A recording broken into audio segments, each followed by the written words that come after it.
respected principal, Model Village Kamri,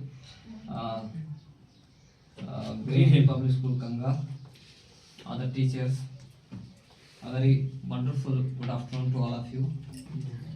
First of all, I would like to thank Mr. Parvez Ahmed, he is also my classmate, for the wonderful host to all of us.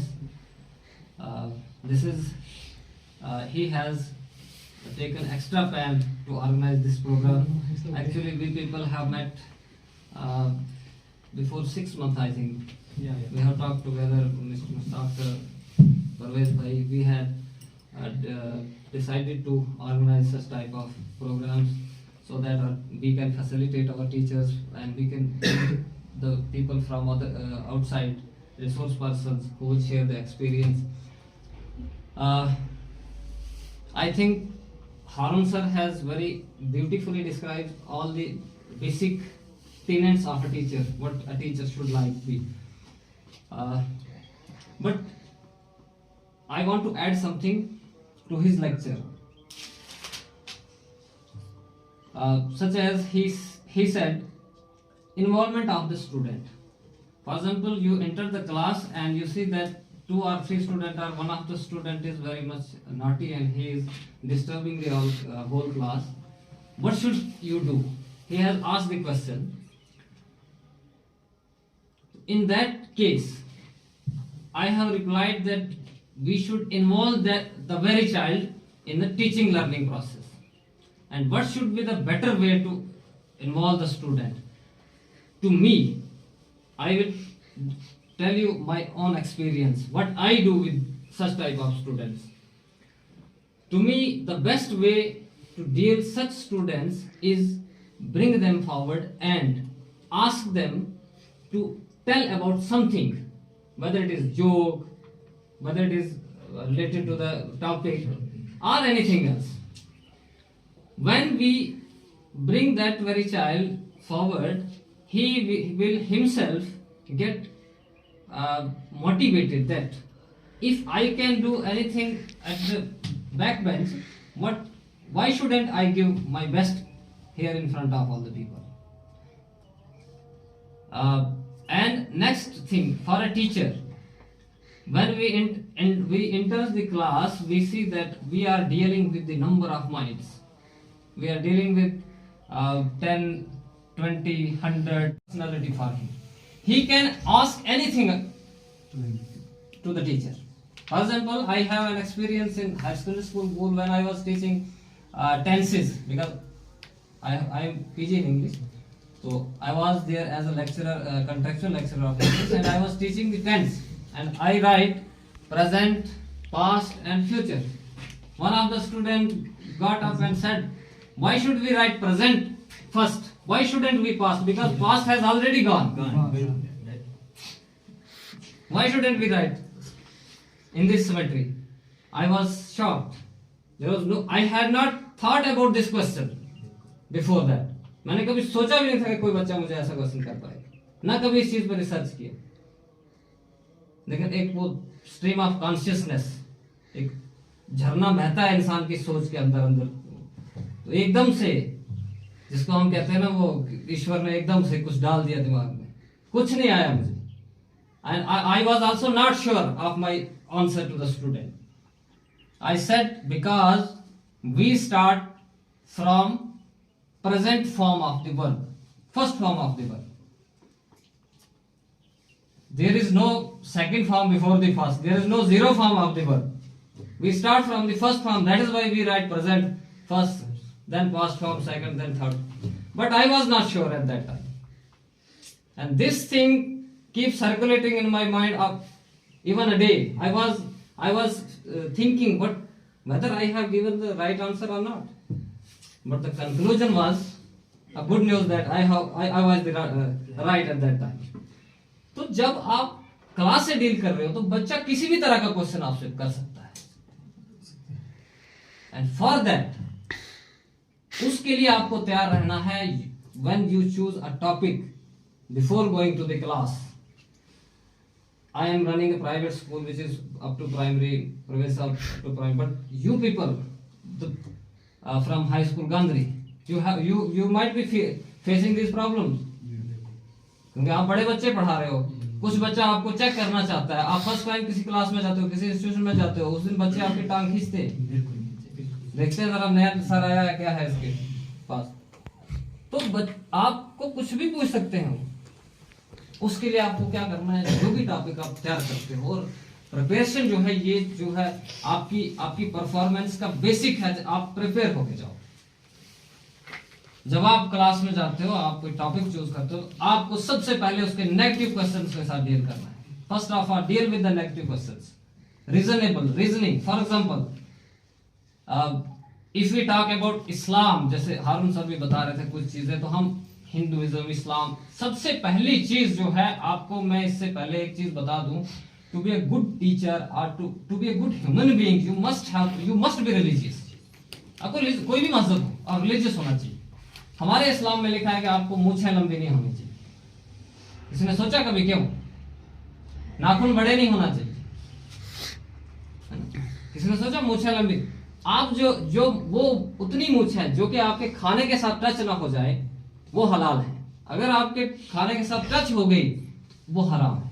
क्यों हराम है? Reason है, there is a reason behind it, because what you are eating is mixed with the dust और any other element. जो खा रहे हो उसके साथ डस्ट लगी हुई है, नाक बहता है, किसी का कोई प्रॉब्लम है, वो चीज आपके अंदर जाएगी। तो इसका मतलब बेसिक चीज क्या है हमारी, कि हम प्योर होना चाहिए। तो जो हम टॉपिक पढ़ाते हैं, अब फॉर एग्जांपल मैं टेंसेस पढ़ाता हूं जब, तो अमूमन बच्चे बोलते हैं कि द प्रेजेंट टेंस में एक वो बड़ा सारा यूनिवर्सल रूल है कि भाई जो यूनिवर्सल फैक्ट है वो चेंज नहीं होता है, नरेशन है ना। लेकिन क्यों चेंज नहीं होता? अगर कोई बच्चा पूछ ले क्यों चेंज नहीं होता, भाई the sun rises in the east, हमको तो सेकंड फॉर्म आती है राइज की, है ना। हम बोलेंगे सूरज चढ़ा था, क्यों नहीं होता है चेंज? हम बोले शहद मीठा होता है, बच्चा बोलेगा भाई ये चेंज तो हो जाता है। तो हनी टेस्ट स्वीट, हम हनी टेस्टेड स्वीट भी तो लिख सकते हैं, क्यों नहीं लिखते? तो पहले हमें इसका नेगेटिव क्वेश्चन पूछना है कि अगर बच्चा हमसे पूछे तो हम क्या रीजन दे सकते हैं, इसका बेस्ट पॉसिबल रीजन क्या हो सकता है। भाई अगर हम ऐसा करते हैं तो हम यूनिवर्सल लॉ को चैलेंज कर रहे हैं। आपके पास ये आंसर होना चाहिए कि भाई शायद कहीं मीठा था, अब कड़वा है। बच्चा जब भूखा होता है तो वो रोता है, तो हम बोलेंगे बच्चा जब भूखा था वो रोया, इसका मतलब फिर नहीं रोया, एक ही बार रोया, या सूरज एक ही बार मशरिक से चढ़ा, बाद में नहीं चढ़ा, है कि नहीं। आप किसी यूनिवर्स, इसका मतलब we cannot change this fact, because if we change, we challenge the universal truth.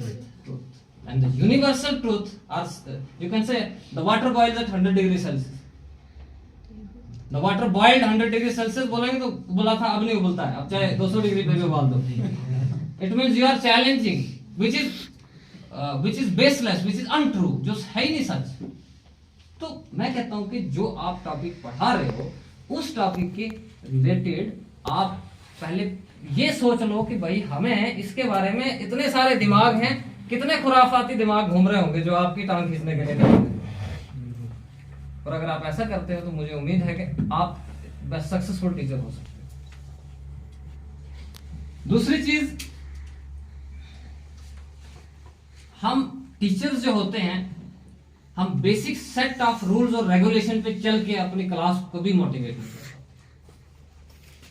Basic set जो होता है ना रूल्स का, स्टैंडर्ड प्रोसीजर्स जो बना दिए हैं कि भाई आपको ऐसा ही करना है, नहीं, आप रिसोर्सफुल होना चाहिए, आप इनोवेटिव होना चाहिए।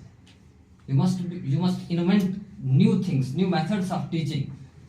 For example if you are teaching, मैं कुछ पहले पढ़ा रहा था, हायर सेकेंडरी के बच्चों को मैंने पढ़ाया कि अल्फाबेट लेटर्स एंड वर्ड्स क्या होता है। मैंने उनको पढ़ाया हरूफ, इंग्लिश के हरूफ था जी A to Z, है ना। फिर उसको बोला कि वर्ड, लफ्ज क्या होता है। लफ्ज की डेफिनेशन है group of alphabet letters which give meaning is called words. पर कैसे समझाएंगे हम बच्चे को? समझ गया क्या बच्चा? नहीं समझा। तो मैंने एक चीज इन्वेंट की कि मैंने कहा कि हम इसको क्यों ना बच्चे की परवरिश से लेके साथ साथ बच्चों को इसको इन्वॉल्व करें, कोई ना कोई ऐसी लाइव एग्जांपल दे दें जब बच्चा समझ जाए। मैंने उन्हें कहा कि तुम जब छोटा बच्चा जब देखते हो तो पहले वो आवाजें निकालता है ना, कुछ आवाजें हमें कुछ समझ नहीं आती है, ता सा हा बा, है ना, ऐसा कुछ आवाजें निकालता है बच्चा। वो आवाजें क्या है? They are the words, letters, alphabet letters की वॉइसेस है। तो लैंग्वेज को सबसे पहली चीज किसकी जरूरत है? वॉइस, आवाज की जरूरत है। और आवाज जो आती है वो हमें लेटर से आती है, और लेटर को जब हम जुड़ाते हैं तो वो बच्चा फिर पा को पहले एक ही पा बोलता था, फिर दो पा को जोड़ के बोलता है पापा, तो बन गया वर्ड। तो ऐसी ऐसी चीजें जो है बच्चे के साथ आप उसकी लेवल तक नीचे जाके जब आप पढ़ाओगे तो बच्चा उससे जल्दी चीजों को ग्रहण करेगा। तो हम रिसोर्सफुल होना चाहिए भाई। हमें पता चल रहा है कि ये स्टूडेंट मेरे सामने बैठे हैं, इनकी नजरों से मुझे पता चल रहा है कि इनके दिमाग में कोई बात घुस नहीं रही, अब मुझे दूसरी क्या चीज अप्लाई करना पड़ेगी एट द टाइम, उसी वक्त। तो रिसोर्सफुल होना चाहिए टीचर। ये नहीं होना चाहिए कि हमें एक मेथड सीखा है और हम उसी पे स्टिक रह के वही चलाएंगे, वैसे टीचिंग नहीं होती है। तो बाकी बहुत सारी चीजें डिस्कस हुई, जैसे टीचर की पर्सनैलिटी पे हमारी पिछली दफा मीटिंग में भी बात हुई कि हम इस चीज़ पे ड्रेस कोड तैयार करेंगे। हमने मेरे स्कूल में ऑलरेडी ये ड्रेस कोड इम्प्लीमेंट है। मैं मेल टीचर अकेला हूँ तो मैं जो भी पहनता हूँ वही यूनिफॉर्म हो जाती है। लेकिन यह है कि फीमेल टीचर्स ने यूनिफॉर्म रखी है हमने, तो क्योंकि वो एक बड़ा पिलग्रिम प्रोग्रेस एक पोइम है चौसर की, जॉफरी चौसर की। उसने कहा था कि when the gold rust what shall poor iron do, जब सोने को जंग लगेगा तो बेचारे लोहे का क्या होगा। अगर हम लोग खुद जंग वाले हैं तो बच्चों का क्या होगा। हमें अपने आप को, because the student sees his face in the teacher, teacher is like a mirror, teacher एक शीशे की तरह होता है, बच्चा उसमें अपना चेहरा देखता है। और आप हमें ऐसा बनना है कि बच्चा जो है घर जाके बोले कि मुझे फलां सर के जैसा बनना है। मुझे वो परसों मेरे भाई के बच्चे हैं वो मेरे साथ होते हैं, अपना बेटा भी है, तो घर वाले बता रहे थे कि वो छोटी हमारे भाई की लड़की है, बोल रही है मुझे बनना है मुमताज मैम, है ना, बड़े होके क्या बनना है, मुझे मुमताज मैम बनना। तो इस तरह के हम बन जाएं कि हमें बच्चे के हैं कि भाई हमें उस जैसा दिखना चाहिए। उसमें ऐसा नहीं है कि भाई हमें फ्रीडम है तो हम कोई ड्रेस अगर किसी को देते हैं भाई ये ड्रेस पहनो, तो कोई बोले नहीं जी हमारी ये जो है फ्रीडम स्नैच कर रहा है हमसे, ऐसी बात नहीं है। आपकी फ्रीडम है, लेकिन फ्रीडम जो है वो भी एक फ्रीडम एक रिस्ट्रिक्टेड लफ्ज है एक्चुअली। फ्रीडम इतना नहीं, फ्रीडम वो जो जिसको हम समझते हैं वो फ्रीडम नहीं है। फ्रीडम वो है राइट्स अपने एंजॉय करना, दूसरों के राइट्स को डिस्टर्ब किए बगैर। अगर आप दूसरे को गलत एजुकेशन दे रहे हो, आपसे दूसरा बंदा गलत चीज परसीव कर रहा है, वो आप फ्रीडम एंजॉय नहीं कर रहे। अगर आप अच्छा ड्रेस पहन के आ रहे हो, कोई ऐसा भड़काऊ ड्रेस पहन के आ रहा है जो बच्चा दूसरा उससे सीख रहा है और वो समाज में गलत एक्टिविटी फैला रहा है उससे, इसका मतलब वो फ्रीडम नहीं है। फ्रीडम एक रिस्ट्रिक्टेड लफ्ज है, बहुत बड़ा टॉपिक है, मैं उस पर नहीं जाऊंगा। लेकिन ये चीजें हमने अपने अंदर डालनी है, कोशिश करना है कि आप अपनी बेहतरीन से अपना 100% क्लास में दें। आप कितने रिसोर्सफुल हो, आपने कितनी डिग्री हासिल करती है, जब आप एक दफा क्लास दरवाजा अंदर करते हो सब खत्म।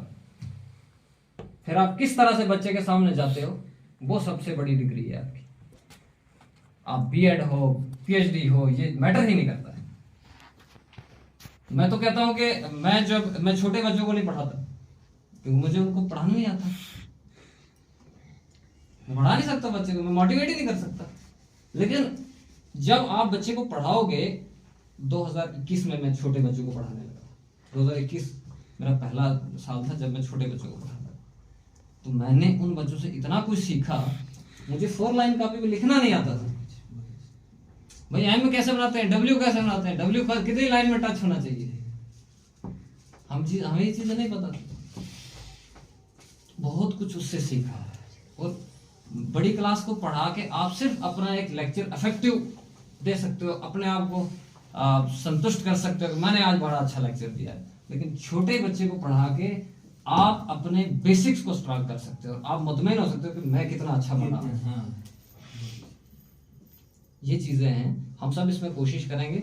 मैं फिर से परवेज भाई को इनका बड़ा शुक्रिया अदा करता हूँ, उन्होंने बड़ी एक्स्ट्रा प्लान लेके ये इतना ज्यादा कोई बात काम झाम किया हमारे लिए। नेक्स्ट टाइम हम इंशाल्लाह किसी दूसरे स्कूल में रखेंगे इसको, कोई मसला नहीं, और यहाँ पे कर बेहतर। सकते हैं। मुझे लगता है कि सारे टीचर अपने अपने प्रॉब्लम्स को लेके अपने अपने अपने एक्सपीरियंस को लेके आएगा और वो सारे एक्सपीरियंस यहाँ शेयर करेगा और बेहतर तैयार इस चीज के लिए भी तैयार होके आए, और जो चीज वो यहाँ कहे उस पर खुद अमल करे जाके स्कूल में। मुझे लगता है सबसे ज्यादा हमारा फ्रूटफुल रहेगा उसी वक्त जो हम चीजें यहाँ कह रहे हैं उसको सब हम अपने अपने स्कूल में इम्प्लीमेंट करेंगे अपने आप में। देखो हमारा मकसद अगर पैसा कमाना होता ना, इतने सारे हम लोग जुड़े हुए, आपको क्या लगता है कि मैं स्कूल से ज्यादा पैसा नहीं कमा सकता था स्कूल चलाने के अलावा? बिल्कुल कमा सकता हूँ, बड़े सारे बिजनेस है, गवर्नमेंट लोन दे रही है, इतने सारे ग्रेजुएट यहाँ पे पीजी बीएड, मतलब नए अभी कुछ बच्चे इसमें से कुछ पढ़ भी रहे होंगे, है ना? वो क्यों यहाँ टाइम वेस्ट करें?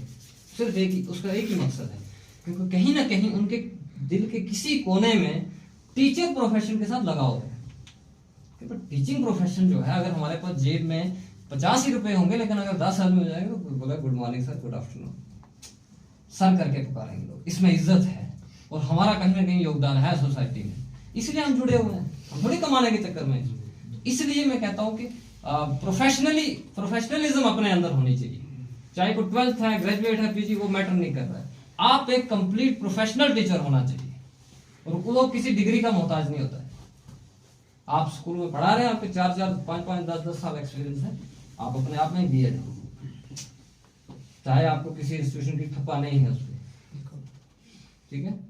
तो इस चीज से भी कभी मायूस नहीं होना है। आप सभी लोग प्रोफेशनल, कंप्लीट प्रोफेशनल टीचर हैं और टीचिंग एक पैशनेट प्रोफेशन है, हम पैशन से जुड़े हुए हैं इसके साथ। हम चाहें कि जितने हम पैशन से स्कूल का गेट इंटर करते हैं, उतना पैशन से क्लास में भी जाए, वैसा ही वहां पे 100% रिजल्ट है। शुक्रिया।